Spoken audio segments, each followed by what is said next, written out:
Deep in California's backcountry, you'll find one of the most famous places on Earth, Yosemite National Park. But it's so much stranger than anybody ever tells you. And tucked deep inside of Yosemite is an even stranger place called Tulumi Meadows. Everybody talks about how peaceful it is up there. The open meadows, the glassy rivers, the way the granite glows at sunset. But nobody ever talks about what happens when the sun goes down. They don't mention the little lights that drift along the river. They don't mention the hikers that leave perfectly fine campsites behind and never come back. And they definitely don't mention just how many people go missing every year. That place feels like it hunts for fun, and we had no idea how dangerous it really was until we got there. If you're a regular viewer of the channel, please like the video. If this is your first time here, consider subscribing. If you're watching on a podcast platform, please give us a 5-star review at the end of the video. And we give away free merchandise every week, so scan this QR code to enter. It's completely free.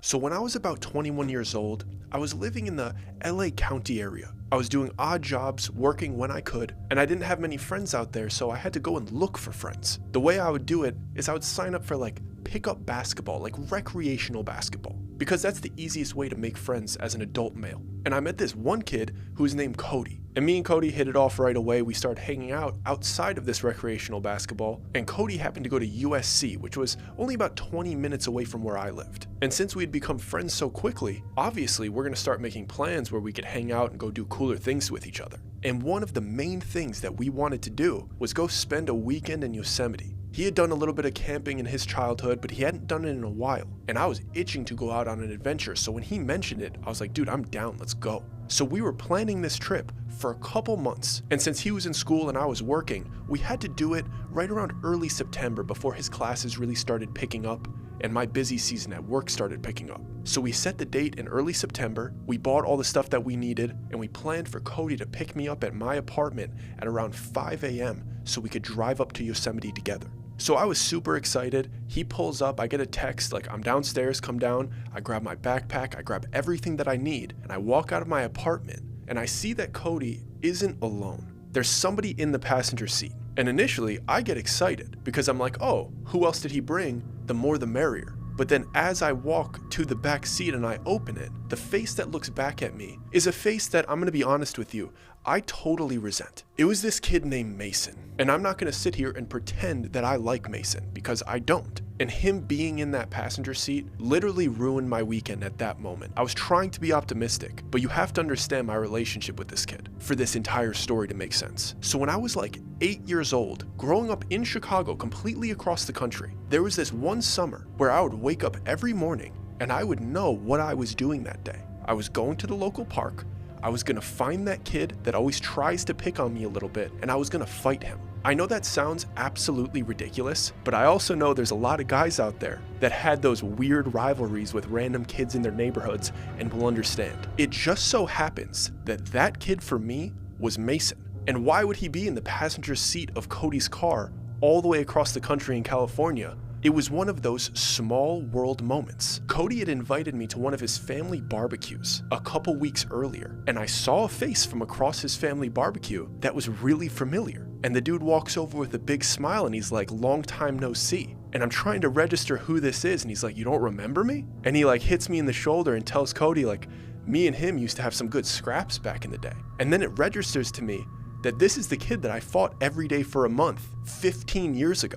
And naturally, as an adult, I'm like, oh, water under the bridge, that's hilarious. Why are you here? And he introduces himself, first time I ever knew his name, because he was just my childhood rival. And he's like, I'm Mason, I'm actually Cody's cousin. And then it kind of made sense to me because one day when I showed up to the park, expecting my battle of the day, he didn't show up and I had never saw him again until that day at Cody's place. And it was probably because his family had moved back to California. And initially, I had no ill will towards him whatsoever. Obviously, I still had in the back of my head, I don't particularly like this kid. But during that barbecue at Cody's house, it all started to come back to me why I didn't like him. Our personalities just clashed. But we were adults now, so I wasn't going to be rude, and I didn't think I was ever going to have to see him again outside of this family barbecue. It was just one of those weird things like, whoa, I can't believe you're related to him. What are the chances that he moved to my childhood neighborhood and we had history together? It was a laughable subject until he was sitting in the passenger seat on a weekend trip that I was really looking forward to. But the only thing that I was able to do in that situation was ask Cody, oh, are we dropping him off somewhere? Like, what's going on? And he informs me that Mason and his mom had come visited his family house the night before. He mentioned to Mason that he was going to Yosemite the next morning with me, and Mason took that as an invitation and was like, dude, I'll come with, completely unprepared. Like, he had some clothing, he had a backpack with him, Cody had some extra stuff, but he just threw himself into our adventure on a couple hours notice. But I'm sitting in the back seat, and I'm trying to make the best of it, and I'm trying to give Mason another chance. Maybe our childhood history could be water under the bridge, it could be a funny thing, and this is where we're gonna become friends. Because I was looking forward to this weekend so much that I wasn't willing to abandon my excitement just because his presence. But we start driving, we're a couple hours into this drive, and I'm dreading it. I don't like Mason whatsoever. I'm sorry to say it, but he's simply not my cup of tea. But I grit my teeth through the entire drive through his horrible music choices, and we eventually get to Yosemite. And I'm thinking, once we're out of this car and he can't control what music or what podcasts are being played, blasting the bass in my ear, being completely inconsiderate of me sitting in the back seat, maybe I'll be able to like him a little bit more. So we get there, we get to the campsite around Tulumi Meadows, we start unpacking our car, we're walking around, we're saying hello to the other people that are there. It's not as packed as it usually is during the summer months because it's starting to cool down in September. We sign in, we do all of the paperwork that we need to, and we get to our campsite, and he's growing on me a little bit. He's being helpful, he's being productive, he seems to be enjoying himself, he's talking to other people at the campsite, and we get into this conversation with this father that had brought all of his kids out there. And he's a really nice guy, really friendly, and he starts to ask us, what are our plans for the weekend? So naturally we tell him that we're gonna do a small trail today, just to warm up our legs a little bit. I think it was called the River Access Trail, it's right around that campsite. And then we plan to do the Lyle Trail that goes to Donahue Pass. It's a little bit longer, it's a little bit tougher, and it's gonna be about a 2-day thing. And the dad seemed to be excited about our day one plans, but when we told him that we were planning on going to Donahue Pass, he looked a little bit concerned. And he's looking back at his kids and he's like, I don't know if I'd go out there if I were you guys. We had a scare last night. We had to come back this morning, we didn't even finish it. And obviously all of us are gonna be like, oh, did you see a bear? Is it really icy? Is it more snowy over there? Are there harsher conditions? And this dad starts to whisper, he's like, I don't want to bring it up again around the kids because they were kind of shaken up. They seem a little bit better this morning. But there was a dude out there and he was messing with us. And we're all a little bit confused because, I mean, there's people everywhere. Why would there be some random dude like honing in on you and your family? It's literally just a father and his kids, like doing a camping trip weekend. What kind of weirdo would give you a hard time? And that's what we expressed to him. We're like, why would anybody do this to you? And then I see that this father is really shaken up. And he's like, I don't know what was up with him. I don't know what he was on, but the guy was acting completely bizarre and he kept approaching my family. And we asked him, did he do anything? Did he go after one of your kids? Did he attack anybody? Did he look like he was on drugs? Just trying to get any information about him. And this father goes, the only thing that he did was approach and flee. But he did it over and over again throughout the day. He said that as him and his family were walking and hiking, way off in the distance, he would see this guy approaching them. Like, this guy is completely off trail. He's coming from over hills or from like dense foliage, so he's just out in the meadows somewhere. And this father would see him slowly approach the family, get all the way up between like 20 and 30 feet from them. Then he would stop and stand there and stare at the family. And naturally, when the father goes, hey man, like, what's your deal? What are you doing? The dude would sprint away. And he would sprint all the way into the distance until he couldn't even see him. It's not like he would run only 100 yards away and come back. He would fully flee, completely out of eyesight. They would hike for another hour, and he would come from a different direction, as if he sprinted so far away that the human eye couldn't see him. Then he would circle all the way around and approach them again just to do the same thing. And he did it the entire day.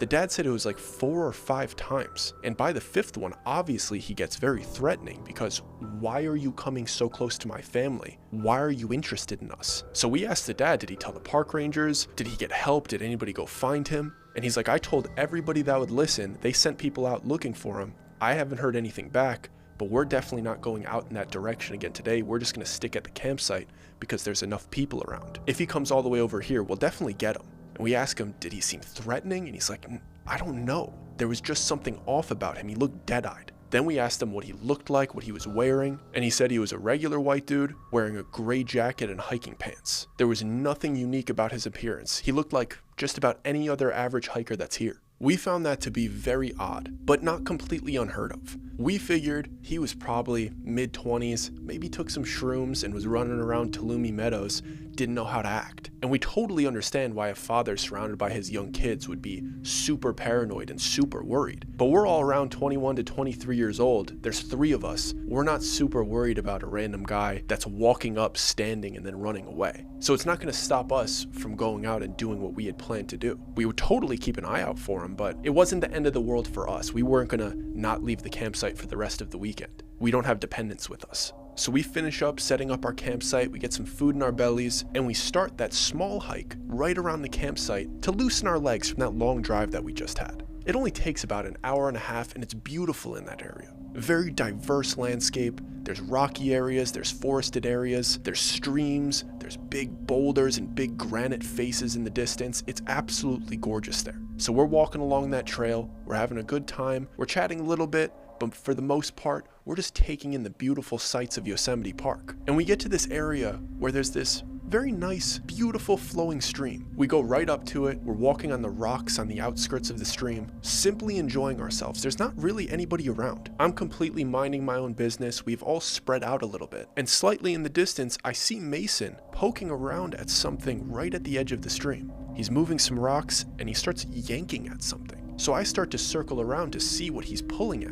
and he digs both of his feet into the ground and he gives it one big pull, and this backpack gets dislodged from under a large rock. So I look over at Cody. Cody sees it happen too, so we both start walking over to Mason. And when you find a backpack in a stream in a national park, it's usually not a good sign, because that means somebody lost it. And we're thinking, we're going to get up to Mason and he's going to be like, we have to go tell somebody about this. Somebody might be lost, or they don't have the resources that they need to survive out there. Maybe it was an accident, but like I said, never a good sign. But before we could even get up to Mason, this kid has already opened the backpack and is rummaging through it. Like I told you, there was like these little things about him that I didn't like. For me, a rational human being would jump to the conclusion that this is somebody's personal belongings that they lost. We should try to get it back to them. But in his head, he's like, I found a bag, let's see what's in it. So I'm already a little disgruntled while he's elbow deep in this backpack pulling stuff out. And Cody reads my mind and he's like, dude, why are you going through their stuff? Let's get this back to them. And Mason's like, dude, it's dirty. This isn't anybody's. They must have lost it a while ago. And we're like, it was in the stream. Of course it's muddy and grimy. But they probably accidentally lost it in the stream. Somebody could be in danger. And at this point, he has turned the backpack over, shaken it, and everything fell out of it. And he goes, nobody's missing this stuff. They clearly just threw this out. Like, he has already come to this conclusion. And Cody and I roll our eyes, but then we look at what was in the backpack, and there isn't that much. It's not like there's snacks and food and water and electrolytes and camping gear and like all of this stuff that would make somebody's life a living hell if they lost it. There's only 3 things in it. So then we started to pull back our annoyed feelings a little bit, because he was probably right. Nobody's really missing this stuff. One of the items was some type of journal, and he hands that to me. He's like, look through it. Now he's barking orders at me, and I'm like, okay, I'm gonna look through the journal a little bit. It was waterlogged, it was dirty, but it was a little bit weird. I opened the front 2 pages. It looked pretty regular, cursive handwriting. I flipped through a couple, but once I got to the middle portion of the journal, that's when it got a little bit extra weird. Because it seemed as if whoever was writing in this journal started on that front page,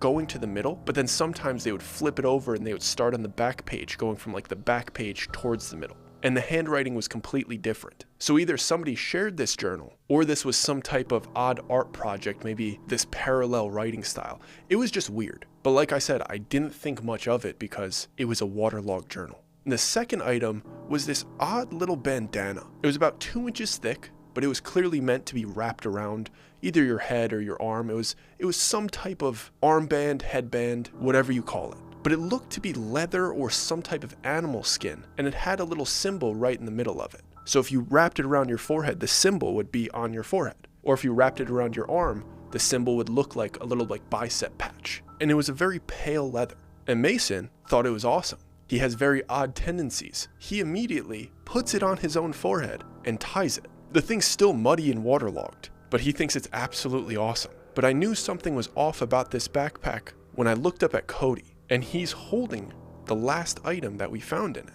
And it's muddy and waterlogged, but under the mud and the soot, I see that it's a gray jacket. And that's exactly what that father back at the camp said that freak was wearing when he was harassing his family. Hey guys, very quickly, I just wanted to let you know we are giving away as much merchandise as we possibly can this month. These t-shirts, these hats, and I want all of you to have the opportunity to win some. So scan this QR code, follow the very simple directions. It's completely free, no strings attached whatsoever. So scan this QR code, enter the giveaway, and hopefully you guys can get some cool American Hex merchandise and wear it as you're binging the channel. Back to the story.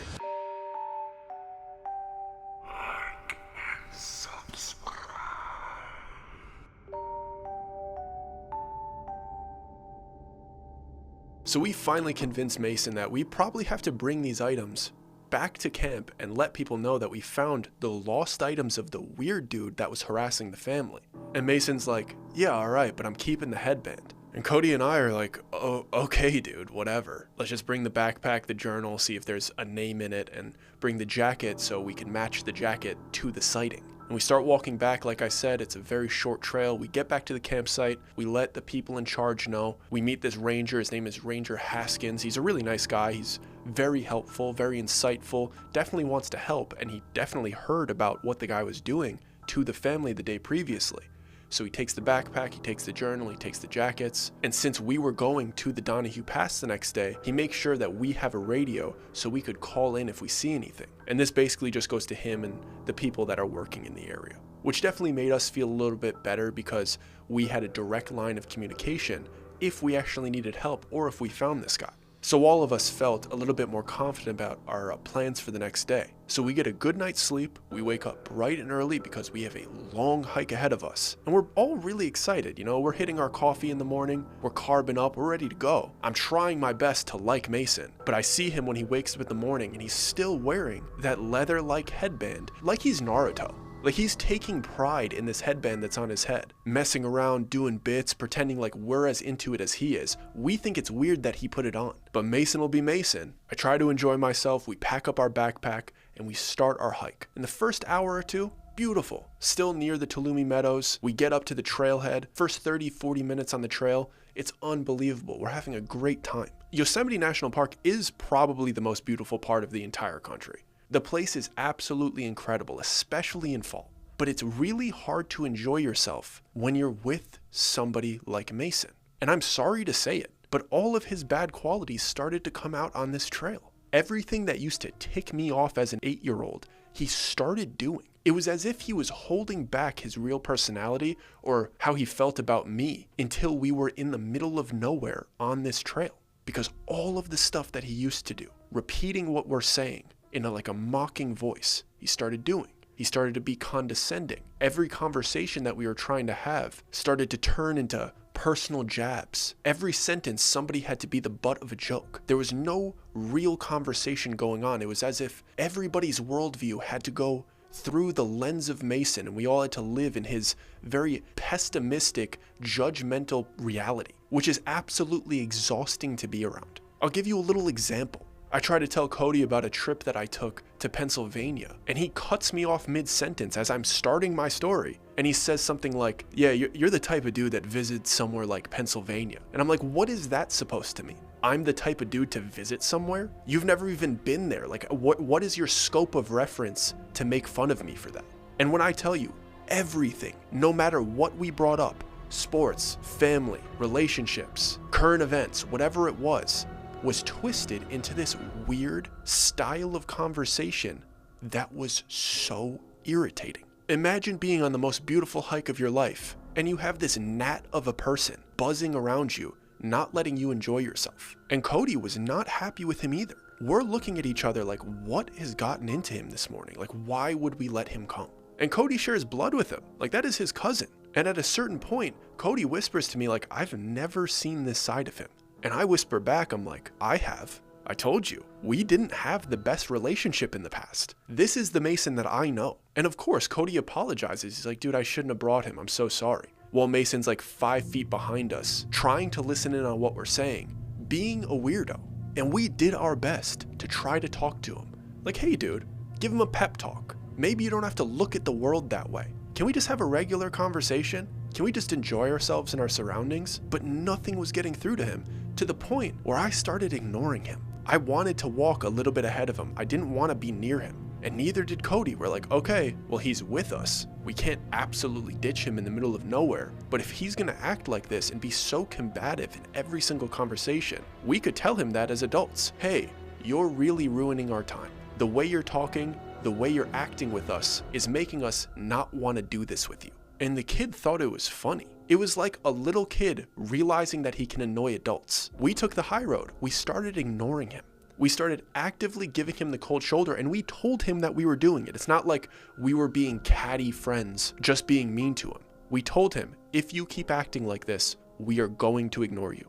And he kept acting like it. So much so, to when we stopped answering and we started ignoring his existence for being so rude, he took it up a notch. When we tried to walk ahead, he would run up right behind us, and he started kicking me in the back of my foot. Imagine as you're stepping and your heel comes up to take your next step, he would kick me in the arch of my foot, and he would try to do it every single time. And I would speed up, I'd get away from him, I'd be like, what are you doing, dude? Like, leave me alone. He'd stop for a minute or two, I'd get into a conversation with Cody, then the arch of my foot would get kicked. And I look at Cody, I'm like, dude, I'm really annoyed with this. Like, I'm not dealing with this. And as I'm expressing it to him, like I'm on my last straw, and I'm looking at Cody and I'm like, hey, I'm gonna like run a mile ahead of him to get away from him if he keeps acting like this. He kicks me in the side of my foot. So my back foot crosses over to my front foot and I trip myself. And he does it perfectly timed. And he does it hard as I'm stepping over a rock, and I fall face first on this trail. And I had my hands in my pockets because it was a little bit chilly, and I kissed the dirt.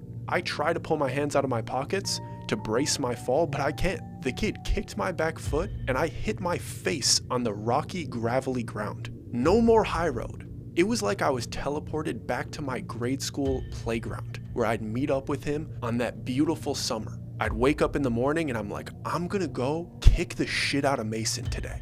And I get to my feet and I don't hesitate. It's not the first time me and him fought. It's not the 5th time. It's not the 10th time. And I go at him. He deserved it. He 100% deserved it. And I was in a childlike rage. The fact that this kid is here ruining my weekend. But we have all this hiking gear on. I have a heavy backpack.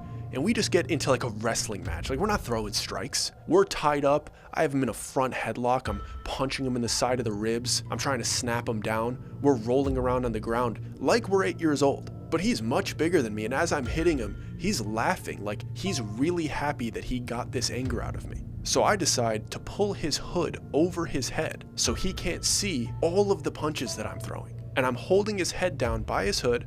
He has his arms swinging around trying to grab my legs. And then I realize I took it a little too far because I hit him once and he went completely limp. But it was really weird because I wasn't hitting him in the head or the face. Like, even though I was enraged, I wasn't punching the kid in the face. Like, we were wrestling and I was like giving him body shots because I still had the respect that it's Cody's cousin. Like, I'm not trying to knock this kid's teeth out on this hike.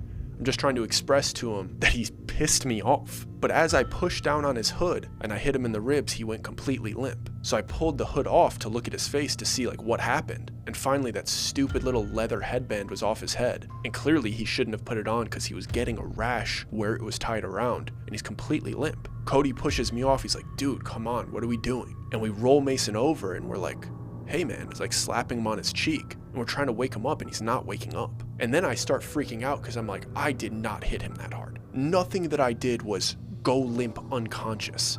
Like, I punched him in the ribs. I wasn't choking him. I didn't hit him in the head or the temple or the back of the head, nothing. And the man is like seizing a little bit. And finally, his eyes open, he takes a big gasp and he's totally playing the victim.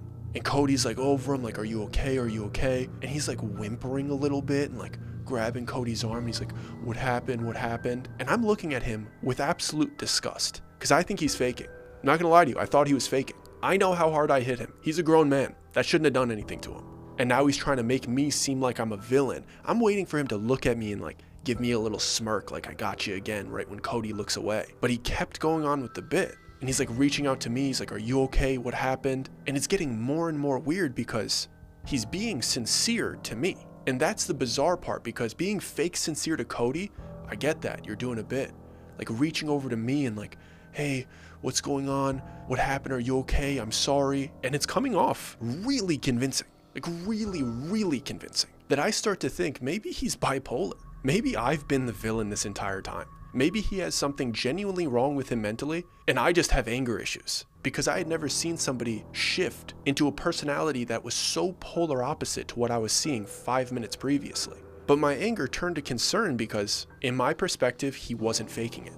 He was really shaken up. I hurt him. He must have been in some type of maybe manic episode beforehand where he can't control his impulses and he didn't really know what happened. So we help him gather himself and he's, like breathing really delicately, like he's really shaken up, and he picks up the headband, puts it in his pocket. We make sure he has his backpack on. I get my jacket ready to go, and we're asking him like, are you okay to continue hiking? And he's like, I think so. Like everything about his demeanor, like 5 minutes earlier, he was coming off as this pompous bully that I hated. And now he's looking like this feeble, scared, shaken up little kid. And I'm like, oh my God, I can't believe I was holding his hood over his head, ripping body shots 2 minutes ago. I felt horrible. But his behavior after that point for the next hour was fantastic. Once we got over that little episode that he had, he seemed to be okay. He was drinking his water and we all started talking and having good laughs. And I was like, okay, I like this side of Mason. He's really friendly. He's insightful. He knows a bunch of random facts about random things. He's speaking delicately and gently.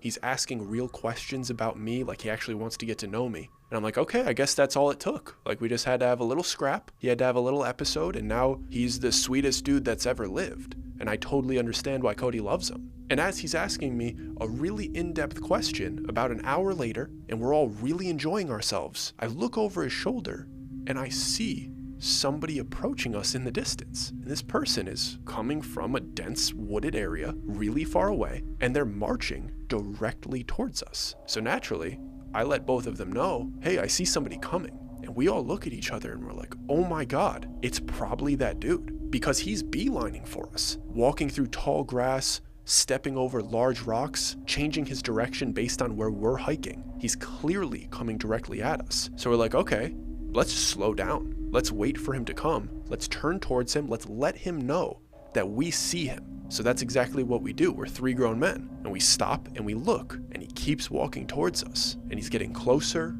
and closer, and the details of his face and his body are becoming much and much clearer. And I don't know if anybody's seen the movie 28 Years Later, came out recently, but I felt like I was dropped directly into that movie, because as this guy was closing in on us, he started to pick up speed. He wasn't walking anymore, he was running, and he was completely naked. And I feel like I'm watching the alpha zombie sprint towards us. I can't believe what I'm seeing.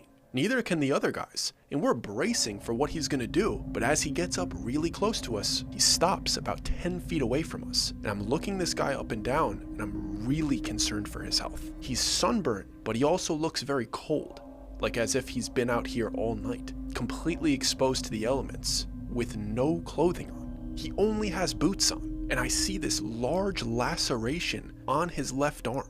And it looks like a wraparound laceration, like right around his bicep. It looks like somebody peeled the skin off, or like he got it caught on something, but you could see his exposed flesh in a ring around his arm. And he's breathing really deeply into his chest, staring at us, not with anger. He looks lost. And I don't mean lost in the woods, I mean lost mentally, blankly staring at us. And naturally, we all start asking him, do you need help? Hey man, are you okay? The Rangers are looking for you. And right as Cody's reaching for his radio to let the Ranger know, like, hey, we found the guy, the second he clicks the button, the dude goes into attack mode and he starts sprinting at us again, closing the distance. Me and Cody backpedal, take a large step to our right to try to catch an angle on this oncoming attacker. But Mason, who is already shaken up from earlier, is a sitting duck. He freezes as this dude comes towards us, and this dude levels Mason. I'm talking pounces on him like he's a predator.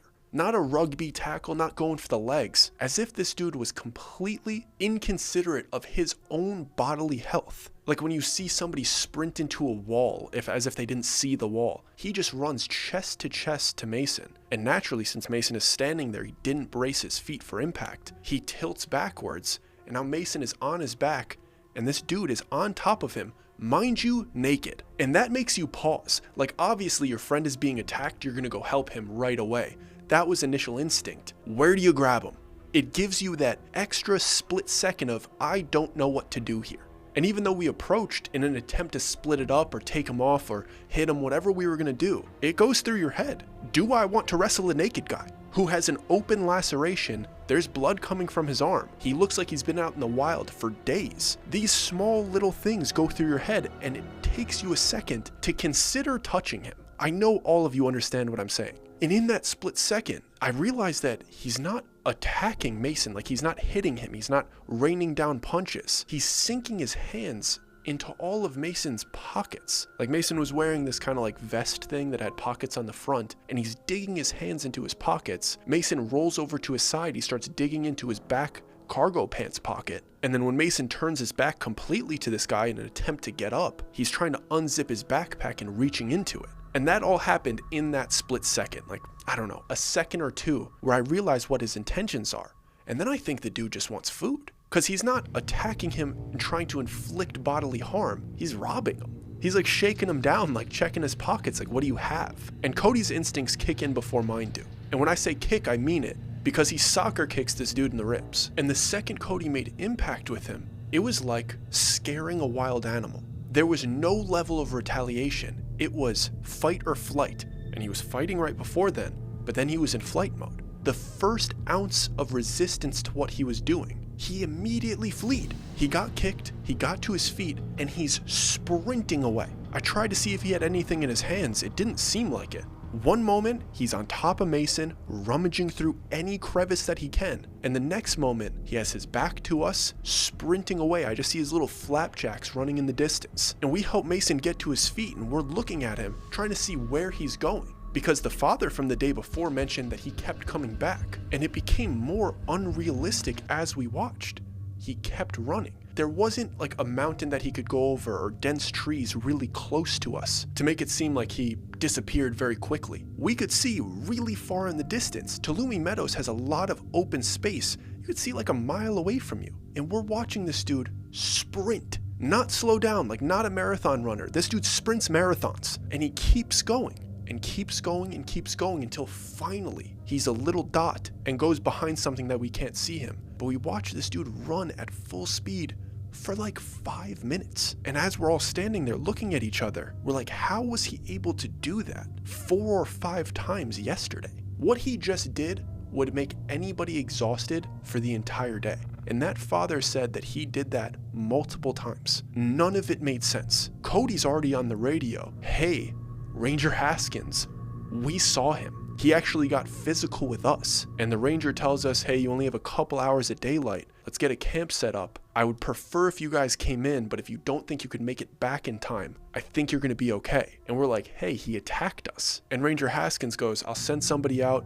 If I have to come out myself, I will. Just keep an eye out for him and radio me if you see him again. So we have a group decision to make, and we're like, are we gonna go back right now? That was really weird. And we asked Mason, like, how do you feel? Like, you're the one that just got attacked. Like, that was weird for all of us, but you got the physical consequences of it. And Mason, already shaken up from earlier, says he wants to stay. He's like, I want to keep going. And then he starts to recap what happened to us, and he explains to us, it didn't feel like he was trying to hurt me. Like, yeah, he ran into me and I fell, but once he was on top of me, it just seemed like he was trying to steal stuff. I think he was looking for food. And then we started to feel really bad for him, because we're like, oh my God, whatever has happened to this kid, whatever psychosis that he's in, he can't express himself. He's in pure survival mode. He must be exhausted, cold, obviously in pain from the laceration and the sunburns, and he must feel completely desperate. But we decide to not go back. We decide to continue going to Donahue Pass, especially because Ranger Haskins is like, I'm sending some people out. Hopefully, since something just happened and we had a radio and we're able to tell him right away, they'll be able to track this kid down. Opposed to the father who had to go all the way back. Now hours have passed, they don't know where he is. They know exactly where he is. So we think we're gonna be okay.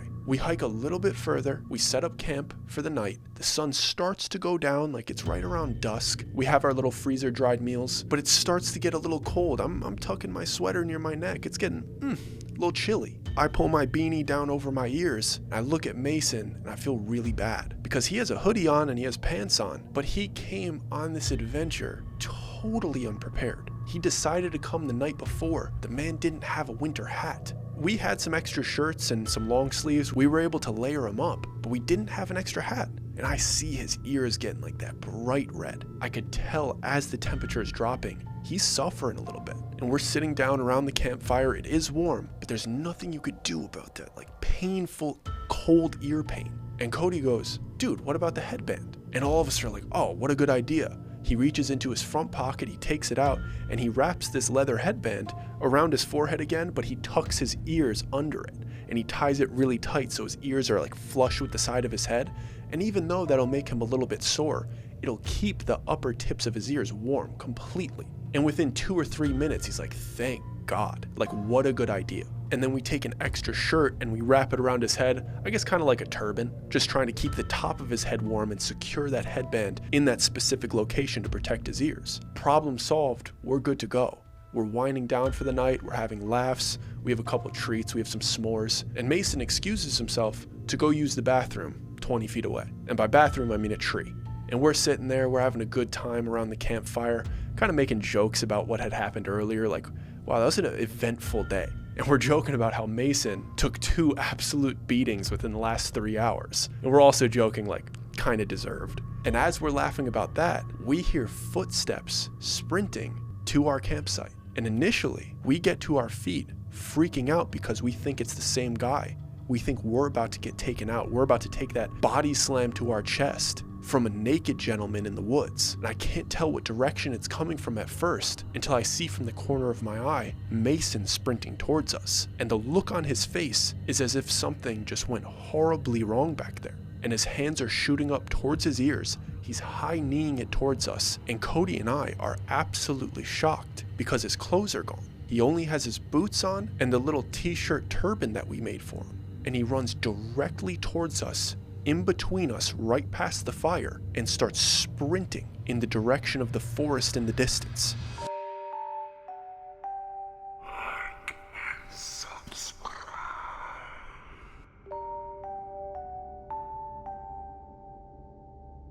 So Cody and I start dying laughing. We are falling off our chairs laughing as Mason is running away, expecting that at any second he's gonna stop, turn around with a big smile, and laugh hysterically himself. When I tell you we were fully under the impression that he was doing that for the sole purpose to make us laugh. Like he was doing the bit. He was copying the dude from earlier and went all the way to the extreme to take his clothes off and sprint through our campsite just so me and Cody could get a good chuckle. And when I tell you he was committing to the bit, he was sprinting, dead-faced, super intense, zoomed right past us, and is just taking off in the same direction that dude did earlier. Man, what a good friend Mason is. The extent that he will go to make us laugh. And we were laughing until we saw what he was chasing. In an instant, we knew that he wasn't doing a bit. Nothing about what he was doing was normal. Nothing about what he was doing was for our entertainment.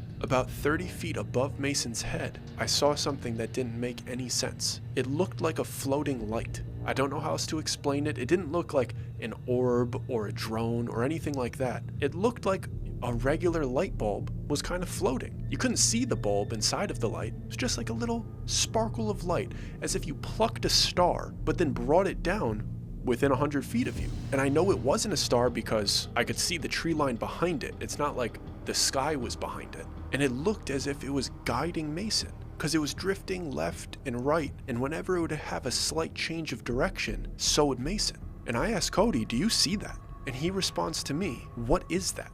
Naturally, we say, is it a drone? It's definitely not a drone. And why is Mason chasing it? Why doesn't Mason have clothes on? And why isn't he stopping? It was as if this little glint of light was teasing him and guiding him away from the campsite. And Mason was like a moth to the flame. Wherever this thing went, he had to fully exert himself to try to catch it.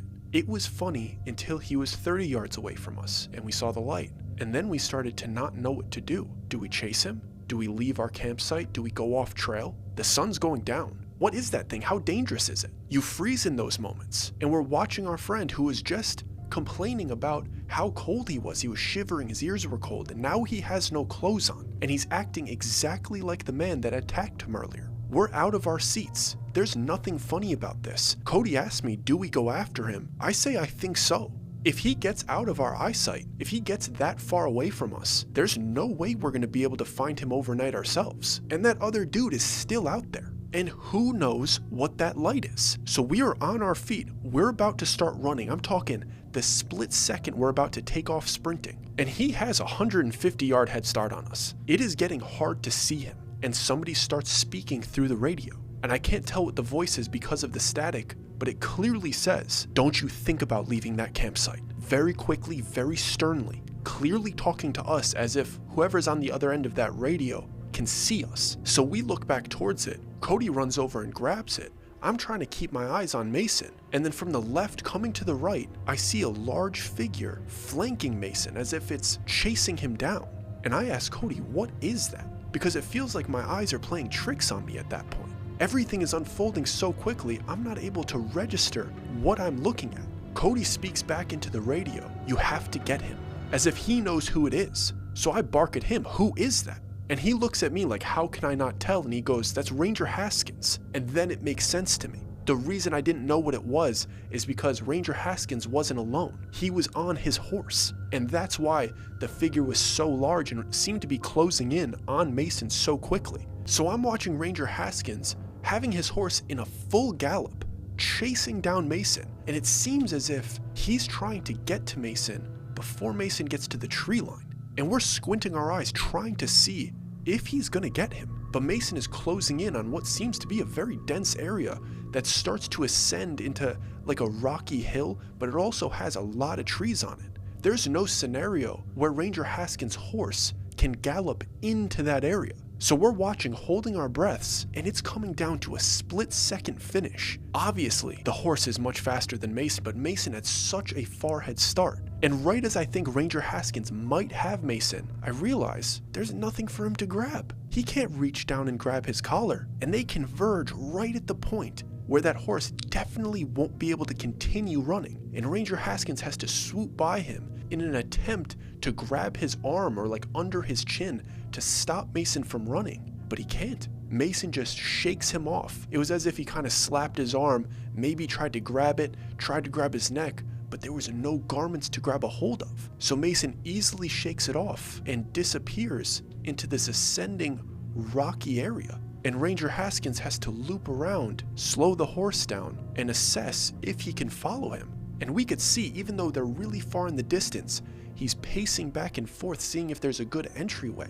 but he's clearly frustrated. So Cody gets back onto the radio and asks, what are you gonna do? And Ranger Haskins replies something very interesting. He says he's gone, I don't think he's gonna bother you again tonight. I'll set up camp around you guys, so you don't have to worry about it. And Cody and I are like, what are you talking about? Cody replies, so we don't have to worry about it. He's with us. Ranger Haskins replies immediately, what are you talking about? I thought that's the guy that attacked you. And we say, no, that's the guy that got attacked. We thought he was joking. And then we see Ranger Haskins turn his horse towards us and start galloping in our direction. And we're staring at him approaching us. And as he gets close, we see the craziest look on his face. He slows down. We're looking up at this man who's on his horse. And he goes, where's your friend? And we reiterate to him again, that was our friend. He went to the bathroom, came sprinting through camp, and took off with no clothes on. And Ranger Haskins is in complete disbelief. He's like, you guys are telling me that that man that I just chased into the forest is a different guy than you reported on attacking you earlier today. And we're like, yes, dude, that is our friend. He was with us. And he almost doesn't believe us. He's like, then why was their description the exact same? Are you messing with me? And he's coming off a little accusatory, and we're like, how do we convince this guy what we just witnessed? And naturally, the only thing that you could do is say, hey, I know it sounds crazy, but we need to go make sure he's okay. It's gonna be freezing tonight. And Ranger Haskins takes a moment. He's taking a few deep breaths as if he's trying to gauge what he's going to tell us. But I have to cut off his internal thoughts, and I say, hey, we gotta go look for him right now. And I start walking in that direction because we're with him now. We know that he has resources and he has other people that could come help us. We could go off trail now that he's here. And he immediately has his horse step in front of me. And he goes, we can't do that. It's not safe. I'll have my guys go look for him. And Cody gives him backlash right away. He's like, what, we're gonna wait 2 hours for somebody to get out here? He's right there. We could go look for him together. And Ranger Haskins says, my horse can't go where he went. And we both look at each other and we're like, your feet can, and so can ours. So we can get going. So we walk around his horse. We start walking in that direction, kind of knowing that he's gonna have to follow us. And we were totally right, because his demeanor changed from, I'm gonna withhold information from you and try to manipulate you, to kind of begging us not to go. And he hops off his horse and he's like, you guys don't understand. There's something else going on here. But we can't wait any longer. He's getting further and further away by the second. So Cody throws him a slick line and he says, are you gonna have one missing hiker tonight, or are you gonna have 3? And that gets Ranger Haskins to tie up his horse and start following us. And he's fumbling his words. He's trying to express to us that we cannot go look for him tonight, but he's not really saying why. So I ask him, did you see that light that he was chasing? And I see it in his eyes that he was trying to beat around that bush, hoping that we didn't see what he was chasing. And he goes, that's exactly why we can't follow him. And us still walking towards the direction that Mason went, we're looking back at him like, what are you talking about? What about that little floating light makes you say that we can't go save our friend right now? What is it? And I see this ranger, his eyes shooting around, clearly trying to dig up a lie. And he settles on, I have no idea. You have no idea? Then why are you warning us to not go save our friend? Why are you acting like it's the end of the world that we saw the thing that he was chasing? And Cody's thinking the exact same thing. And he goes, if you have no idea, let's go find out. And Ranger Haskins goes, you don't want to find out. And I say, we're gonna find out. And then I accuse him of something. If you're gonna call in for help, why haven't you already? Why aren't you letting other people know that somebody went running off into this national park? And I know that we have him backed into a corner because he doesn't have any good answers for us. So the only thing that he could do is start negotiating. He was clearly going to allow him to be lost. He wasn't going to call for help. Whatever that light was causing Ranger Haskins to consider Mason a lost cause. And this guy starts haggling. He says we could look for him for 1 hour, but if we don't find him, I need you guys to come back with me. And we're like, what are you talking about? We're not gonna have a search party. We're not gonna try to find him. And he doubles down. He's like, if we don't find him in the first hour, we're not gonna find him. But we kind of have to go along with it because we don't want to go looking for him by ourselves. So we start haggling. We're like, make it 3. Make it 3 hours. If it gets to midnight and it really starts to get dark, we will head back to the campsite. And he starts to work us down to 2. And now we're arguing over an hour and 45 minutes or 2 hours. Eventually we're like, okay, set your timer for 2 hours once we enter that dense area that he got to. Thinking that once we're out there, we'll have more negotiating power and just be like, we're not leaving. And you can't leave us out here. But right before we entered that dense area, he had one more thing that he needed to negotiate with us to make it very clear. If we see one of those lights, we need to run. So to me, that implies that he knows what those lights are. He lied to us. What are you talking about? I have no idea what it is. But if you see one, you gotta get out of there. The dude is absolutely leaving out key details. But Cody and I are pretty upset at that point because we are wasting time negotiating. We should be looking for our friend, who is completely exposed to the elements right now and has had one of the worst days we've ever seen an individual have. So we tell him, if you see one of those lights, you can run. We're gonna find our friend, knowing that he can't leave us out here by ourselves. And he gets really serious because he knows what we're playing at. He knows that we think he won't leave us. So he stops us for a split second. He's like, we have 2 hours and I promise I will leave you out here. If we see one of those lights, you are on your own. I will not come back to help. That scared us because he wasn't beating around the bush. He wasn't going to give us any more details on what it was. He was holding them close to his chest, but he was very transparent with how he will act if we come across them. He's letting us know that we are leaving trail as nighttime is coming around in Yosemite National Park, and he will abandon us out here, and he won't call for backup if he loses us, the same way he won't with Mason. But that was the risk that we had to take. We entered the area that we saw Mason disappear into, and now we're walking uphill. And like I said, it was pretty rocky, pretty dense with trees and foliage, and within 5 minutes, we're exhausted. This was not an easy thing to get through. And the fact that Mason was running, there is no chance that he got that far. Our quads were burning trying to get over this hill. The amount of rocks that we had to step over. This was rugged country. This was not an easy place to maneuver. And that made us a little bit more optimistic because we knew that Mason didn't have the cardio that the guy had earlier. That dude has been sprinting for days, clearly in an absolute psychosis. Mason hasn't exercised in months. Even if he's dealing with some level of psychosis like that guy was, his body could not hold up to this. It's gonna give out.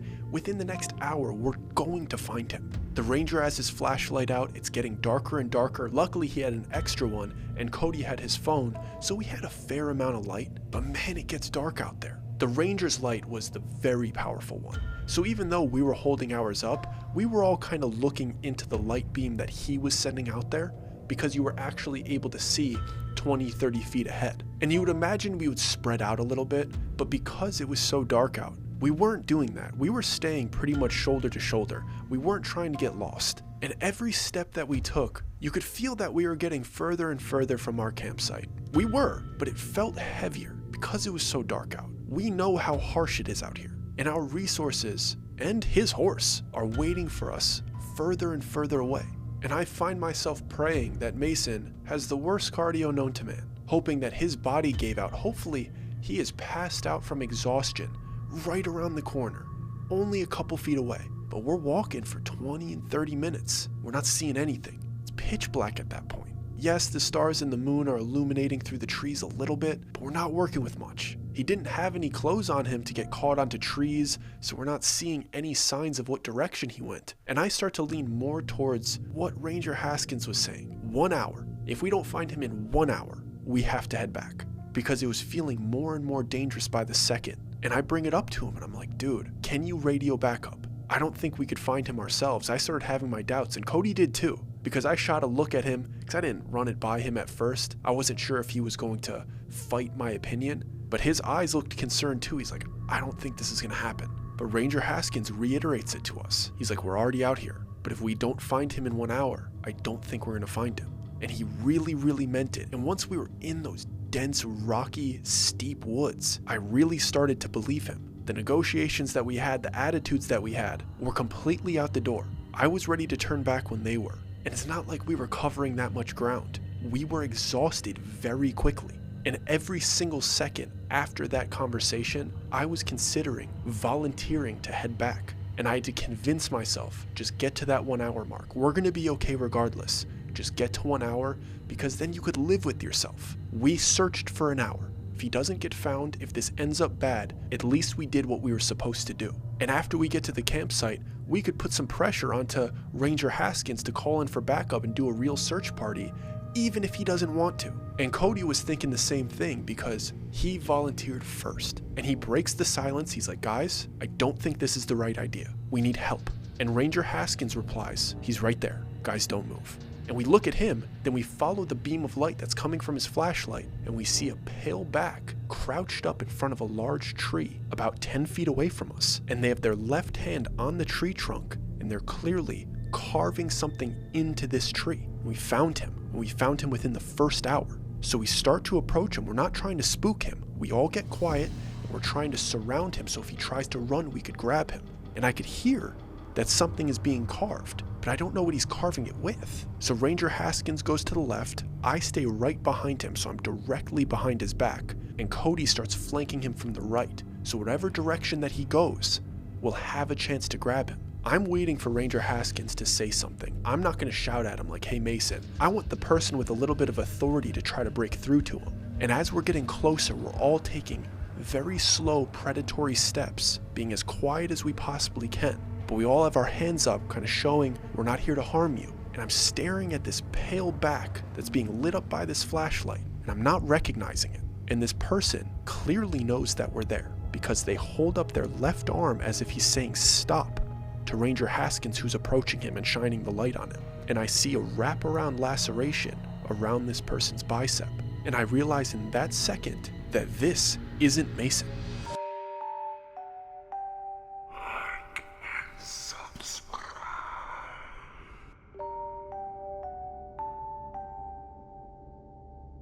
We all stop waiting for somebody to say something. And I look over at Ranger Haskins, and he's peeking at me as if he's trying to get some information and pointing at this guy.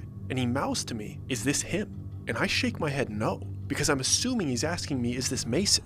And I'm like, this is not Mason, this is the guy from before. This is the guy that attacked Mason. And this guy still has his hand up, he's still carving something into the tree. He slowly stands up and faces Ranger Haskins. And he says the first words that I've heard him say. He says, "You're not looking for me." And Ranger Haskins replies, "And do you know who I'm looking for?" And this guy replies, "Yes, the man that stole my skin." And I look over at Cody. What is this guy talking about? The man that stole my skin? Mason didn't steal anything from him. This dude came out of the woodwork and attacked Mason, tried to rob him for some snacks, and took off running. I take a few steps to the side, trying to get out of this guy's peripheral vision and try to see what he's carving into that tree. He sees me right away, looks towards me, and it's as if he reads my mind, and he's justifying what he carved into the tree. And he goes, "They keep me safe," as if I was judging him, like he's justifying what he was working on. And I peek around him to see what it is. He simply carved an odd symbol. It was like an X with a dot in between each line. And then he started repeating himself. "They keep me safe. They keep me safe. They keep me safe." And Ranger Haskin cuts him off and says, "We're gonna get you out of here. We're gonna make sure you're safe." You know, trying to step into that role as if, "Hey, we found you. It's gonna be okay. We're gonna get you out of these woods." And then he says, "Can somebody get this guy some clothing?" Because still, he only has boots on. So Cody's reaching into his backpack and he has some extra clothing. He doesn't know what to do, so he just kind of tosses it at the guy's feet. And he looks at the clothes as if he's disgusted. And he says, "I don't need clothing. I need my skin. They'll never choose me if I don't have my skin." And all three of us are looking at each other like, what is this guy talking about? We found a man in a total psychosis, but this isn't the man that we were looking for. This guy almost seems like a complete lost cause. But Mason's somewhere out here. So we ask him, "Hey, have you seen our friend? We think you met him earlier." Because this guy doesn't seem like he's running away. He's standing pretty calmly. He doesn't really seem antsy or like he's about to take off running. And he looks at Cody because Cody's the one that asked. So he turned all the way around and he looks a little bit disgusted. And I don't even know if disgusted is the right word. It was almost jealousy. And he says, "Yes, they chose him. He's changing now." And Ranger Haskins has the next follow-up question because Cody looks dumbfounded. And he says, "Who chose him? Did the lights choose him?" And I'm thinking, I knew this guy knew more about these lights. And this man replies, "Yes, he's more compatible." I'm trying to read Ranger Haskins' face to see if that registered to him, but he looks genuinely confused, and I'm very confused. So I throw a question into the pot, and I say, "Compatible with what?" And this is the first time he got pretty upset. I was pretty upset that my question was the one that set him off. And with a nasty tone, he says, "Compatible with my skin, aren't you listening?" And before I'm able to comprehend the amount of sass that he's giving me, Cody says, "Do you know where he is? Can you take us to him?" And he looks around and he goes, "He should be right over there," just kind of nodding his head like a little bit further. And Cody repeats himself, "Can you take us to him?" And he replies, "No, I only have protection here." And the obvious question is, protection from what? But your natural instinct in that situation is to try to understand why he's protected here, so you look around. So I take my smaller flashlight and I start looking at all of the trees in that area, and every single tree in the vicinity has the same symbol carved into it. So I realize he's unwilling to leave an area that doesn't have this symbol carved. And Ranger Haskins realized that as well, and he knows that this guy is going to stay put, so he confirms with him. "So if we go find him where you said, you're gonna stay here so we could come back and help you?" And he nods as if he's saying yes, but it's a weird one. It was as if it was exactly what he wanted, but not for the right intention. I couldn't put a finger on what his intention was, but he seemed giddy about it. Even though we were right here ready to help him, it was as if it's like, if you find him, then you come back to help me. Yes, I'm happy about that. And then he points in a very clear direction. He's right over there past those rocks, like he is pumped about us finding him. So we shoot our flashlights over there, and we see very clearly that the symbols that are carved into the trees end like 30 feet before where he's saying Mason is. So we look at each other, we start to walk towards each other. We're like, okay, you're gonna stay put? You're gonna stay put right here? And he's very giddy. He's like, yes, he's right over there. Like he's excited about us finding him. And that made me very nervous because he seemed too excited. And I'm thinking he probably did something horrible to Mason. And he's starting to get pumped up that we're going to find his work. Maybe he gets off on it. And I could tell the other guys are having that same feeling. So we're keeping an eye on this guy who's not moving. He's doing exactly what he said he was going to do.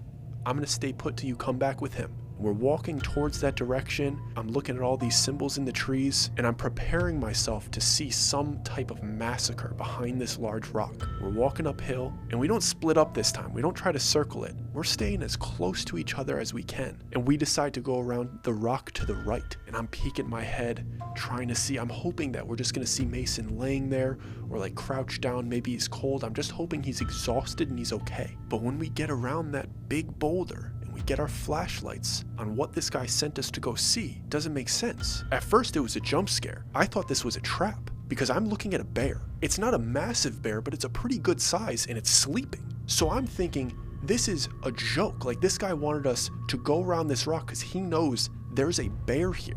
And he's getting excited about that. And we all grab each other from the shock of seeing a bear, thinking it's gonna jump up and come at us. Maybe we're gonna have to use our bear spray, but it doesn't move at all. So the ranger stomps a few times. This would wake up any bear. He does a little shout, bear doesn't move. So then we're thinking, okay, it's a dead bear. That dude over there is crazy. He saw a dead bear and was like, this must be their friend. And we start walking around this bear, but I see it breathing a little bit. So it's not dead. But there's a little bit of blood right around its belly. And we get all the way around it. I could see its eyes and its face. And even though it's not dead, it's very close. Its eyes are open. It looks completely paralyzed. There's a little bit of blood, but it's not clear where the blood's coming from. And I'm looking at this thing and I'm seeing its chest moving. And we have our flashlights on it, trying to understand what we're looking at. I see this thing's body going up and down like it's breathing, but it looks lifeless. And I can't understand what it is, but Cody can. And he goes, there's something inside of it. And then Ranger Haskin goes, it is not alive. There's something in there. So we all crouch down and we have all of our lights on this bear's stomach, and through its mangled hair, you could see a clean slice all the way from the base of its neck to its tail, as if somebody was gutting it. And the first thing that I think is, where are its intestines? If somebody hunted this thing and was gutting it, the insides have to be somewhere. But what I really should have been thinking about is, what is breathing inside of it? I have no idea what to do. I'm frozen. We're looking at a bear carcass, but Ranger Haskins has a little bit more of a stomach for these things. He walks over to this bear, and he has a hunting knife out just in case there's something in there. And he grabs the hair right above this slice across this bear's belly, and he lifts it up, showing us the inside of this bear carcass. And this cut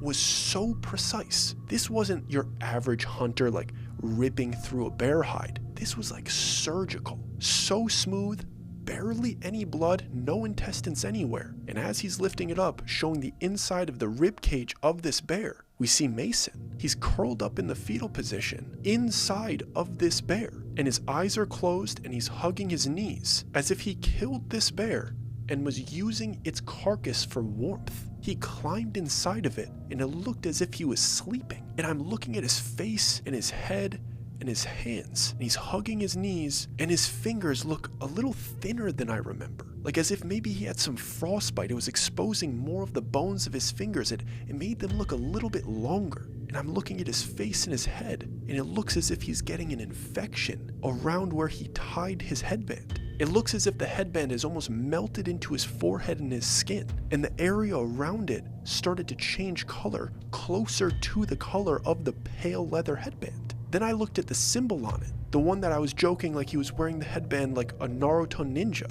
and it was the same symbol that the other guy had carved into all of the trees. And then it all started to make sense to me. That's the skin he was talking about.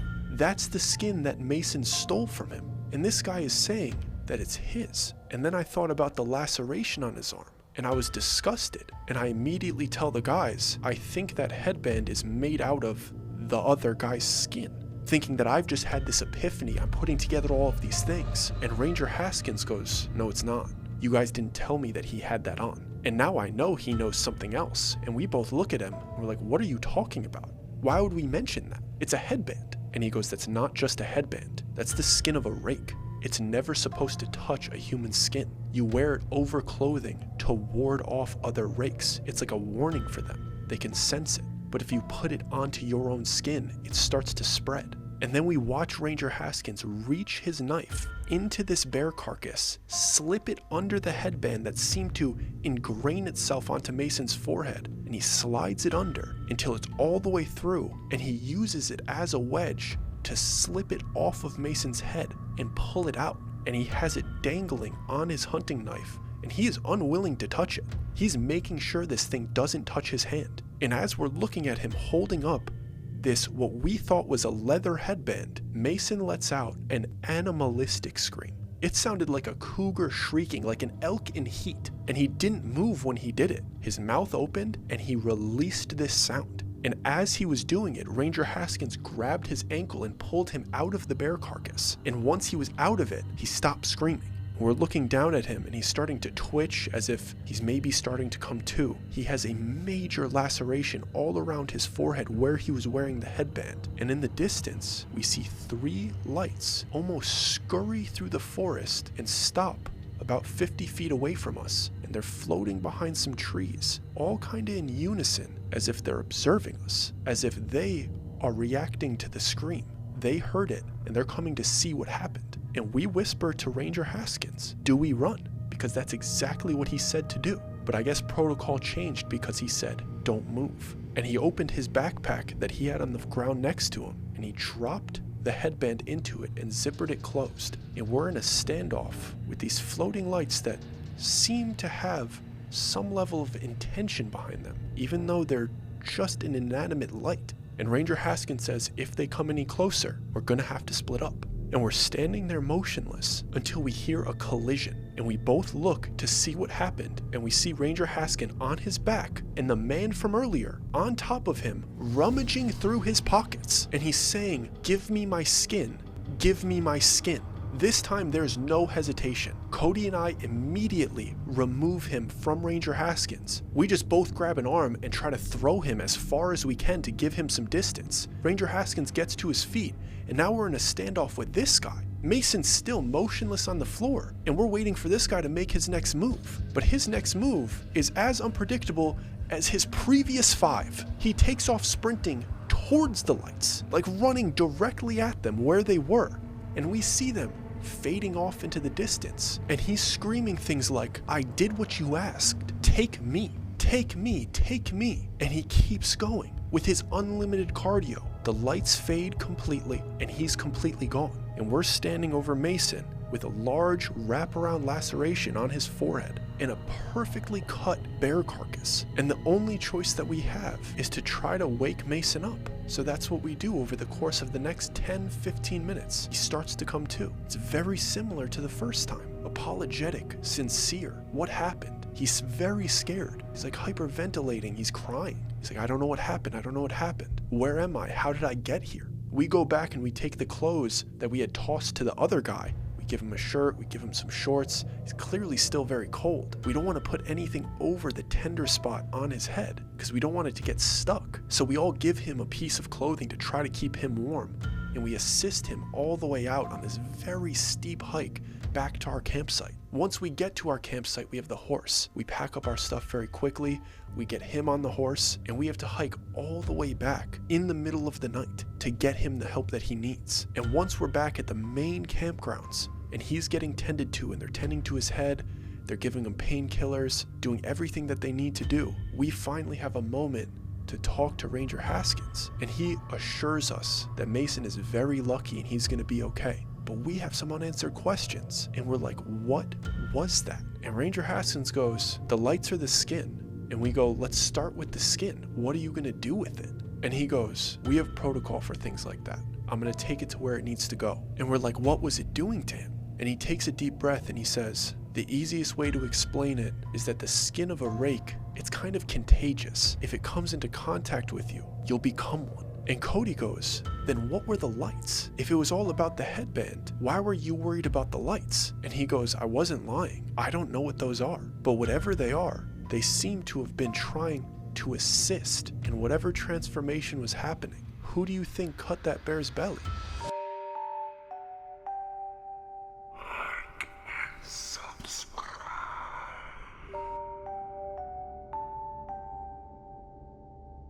Well, I hope you guys enjoyed that story. Yosemite National Park, very scary place. If you see the lights of Yosemite, don't follow them. But do like this video if you enjoyed it. And please subscribe to the channel if this is your first time here. Also, this channel was meant to binge. Do not cherry pick videos. Go to the oldest video and watch to the newest. I promise, all of them are up your alley. Again, thank you guys for tuning in. We really appreciate your support. And we're going to do our best to bring you guys the best stories that this world has to offer.